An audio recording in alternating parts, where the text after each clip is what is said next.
அரசின் நிதி உதவி பெறும் சிறுபான்மையினர் பள்ளிகளின் கோரிக்கைகளை பரிசீலிக்க தனி இணையதளம் ஏற்படுத்தப்படும் என முதலமைச்சர் மு.க.ஸ்டாலின் தெரிவித்துள்ளார்.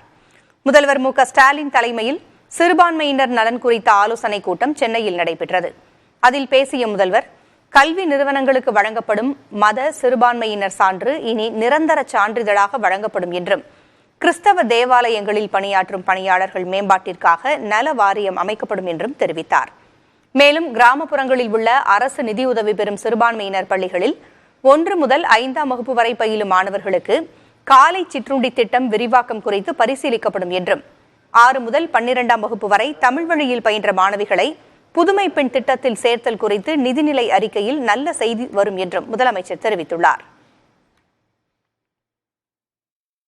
அரசு நிதியுதவி பெறும் சிறுபான்மையினர் பள்ளிகளில் 6ஆம் வகுப்பு முதல் 12ஆம் வகுப்பு வரை தமிழ் வழியில் பயின்ற மாணவிகள் புதுமை பெண் திட்டத்தில் சேர்த்தல் குறித்து நிதிநிலை அறிக்கையில் நல்ல செய்தி வெளிவரும்.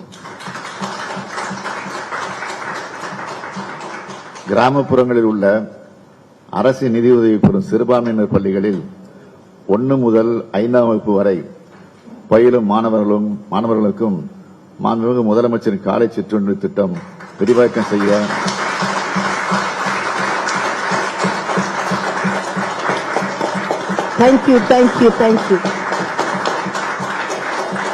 விரிவாக்கம் செய்ய வரும் நிதிநிலை அறிக்கையில் சாதகமாக பரிசீலிக்கப்படும்.